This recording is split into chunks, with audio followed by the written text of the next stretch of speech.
Legend has it that Caliph al-Ma'mun, gazing at the night sky, once declared, "The ink of the scholar is more precious than the blood of the martyr." The Caliph's profound reverence for knowledge fueled an intellectual revolution that would shape the course of history.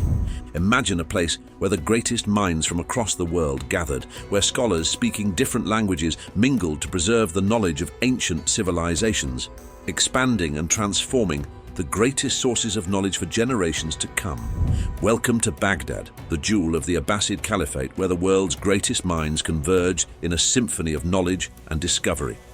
This city, alive with the whispers of scholars and the rustle of ancient manuscripts, is home to one of history's most enigmatic and illustrious institutions. Welcome to the House of Wisdom.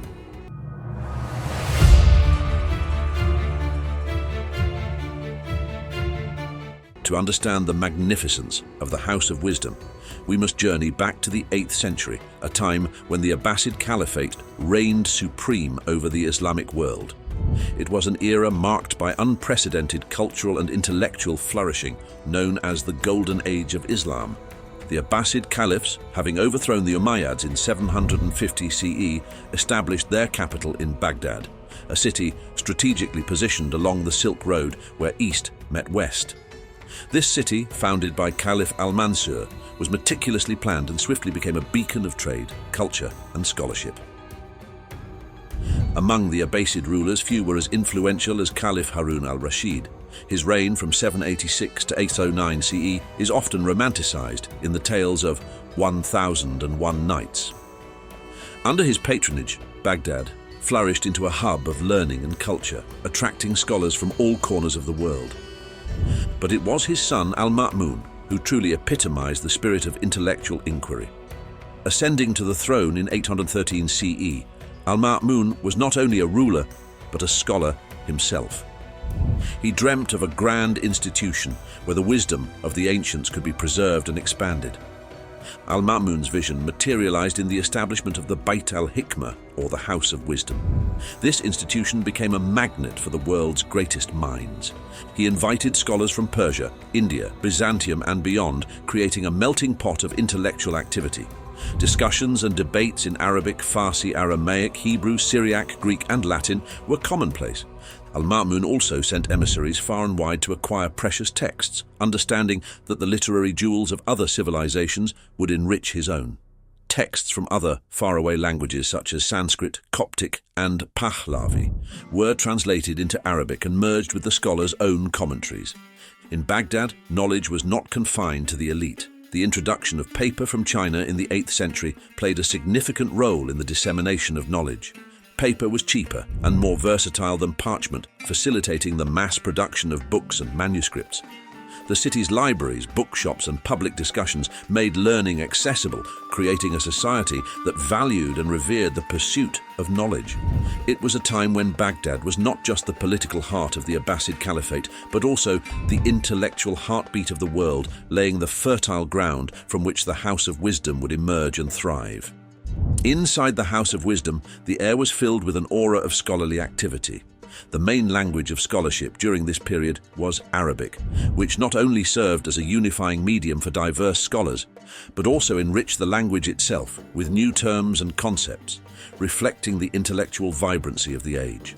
Translation was a key focus, with scholars such as Hunayn ibn Ishaq, al-Kindi, and Thabit ibn Qurra dedicating their lives to render philosophical, scientific, historical, and theological texts into Arabic. There are accounts that suggest translators were paid their weight in gold for the texts they translated.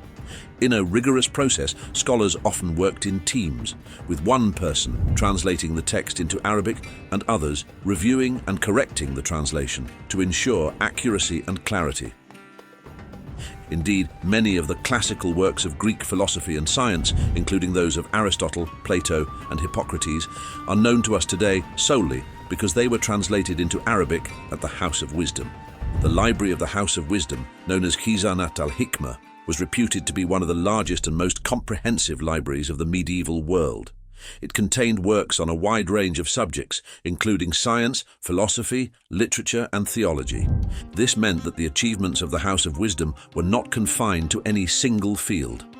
Its scholars were often polymaths, and their work exemplified a golden era of intellectual pursuit, driven by curiosity and a profound respect for the accumulated wisdom of humanity. The heart of the House of Wisdom was indeed the scholars whose brilliance and dedication propelled the intellectual achievements of the Islamic Golden Age.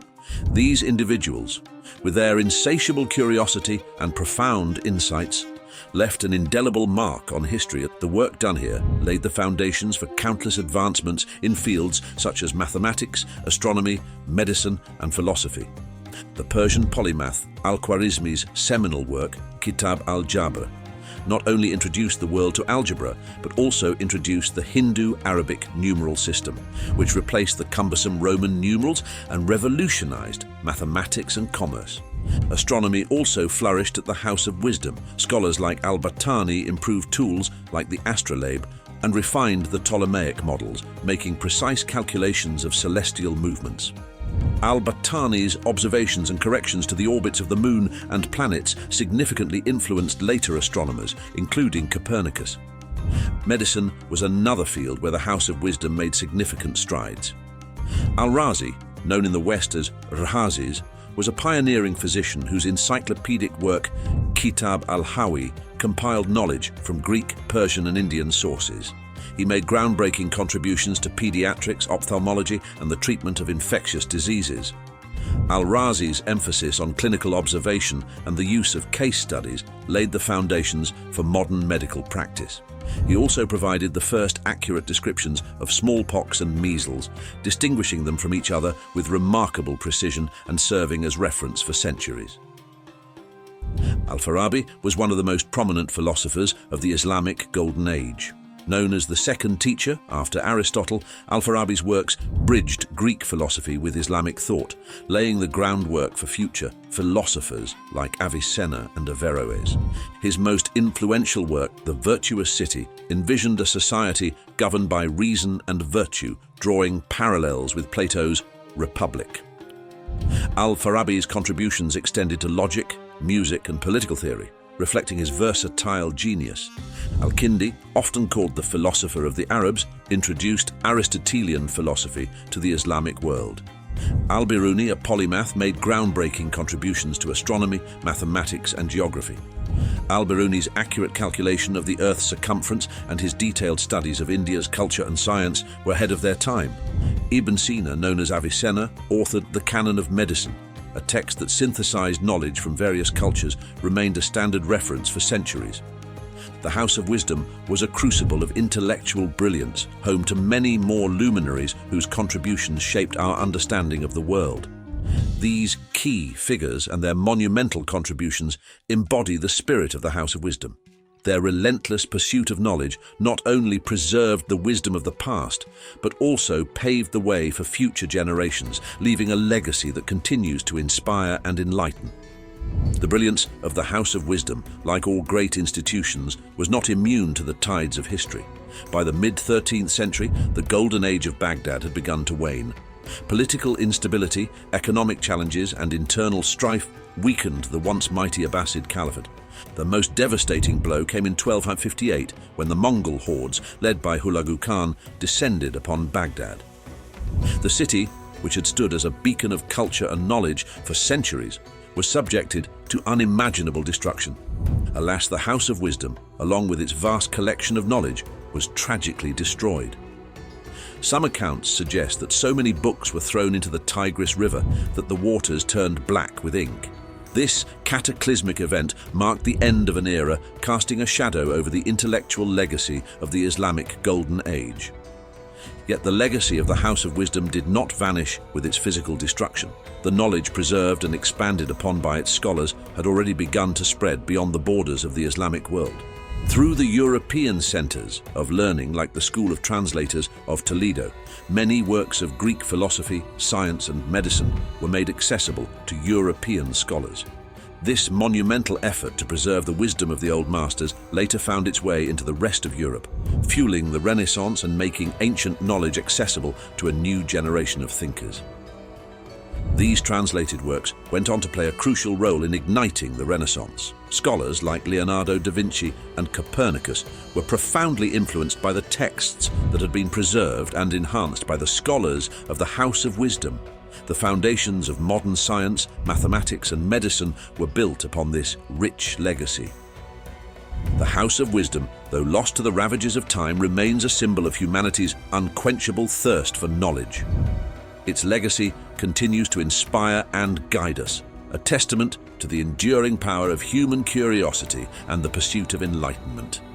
The achievements of the House of Wisdom laid the foundations for many of the advancements we take for granted today. From the algorithms that power our computers to the medical practices that save lives, the intellectual legacy of this golden age continues to shape our world. The translation movement that preserved and expanded the knowledge of ancient civilizations is mirrored in today's efforts to digitize and share information globally. Just as the scholars of the House of Wisdom sought to preserve and build upon the wisdom of the past, modern technology allows us to access and share knowledge on an unprecedented scale. The story of the House of Wisdom is a reminder of the incredible potential that lies in the pursuit of knowledge and the power of cultural exchange. It challenges us to look beyond our differences and recognize the shared human drive to understand the world around us. As Al-Kindi, philosopher and polymath, once exclaimed, "We must be students of wisdom that transcends cultural boundaries."